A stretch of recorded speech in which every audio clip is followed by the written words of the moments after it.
একদিকে চলছে দধিকর্মা প্রস্তুতি এবং সেই সঙ্গে মায়ের বিসর্জনের প্রস্তুতি, আর আরেকদিকে আমাদের বিদ্যালয়ের প্রাক্তন ছাত্র যারা ছিল তারা এসছে, বর্তমান ছাত্র সব রয়েছে তারাও এসছে।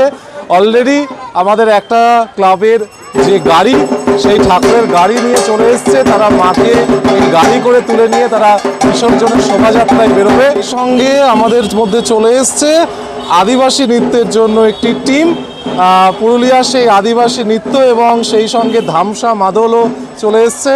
এই ধামসা মাদলের তালে আজকে নৃত্য হবে। ঐতিহ্যমণ্ডিত বিদ্যালয় সেই ঐতিহ্যের সঙ্গে খাপ খায় এমন শোভাযাত্রায় তার নিদর্শন আমরা বের করব। অর্থাৎ ঠাকুরের মায়ের সঙ্গে যেমন ঢাকি থাকবে, ঢাক বাজবে, তেমনই সামনে থাকবে প্রাচীন ঐতিহ্যমণ্ডিত পুরুলিয়া সেই আদিবাসী নৃত্য, যেটা একদম ঠাকুরের শোভাযাত্রার সঙ্গে মানানসই হবে এবং স্কুলের বিদ্যালয়ের ঐতিহ্যকেও প্রকাশ পাবে।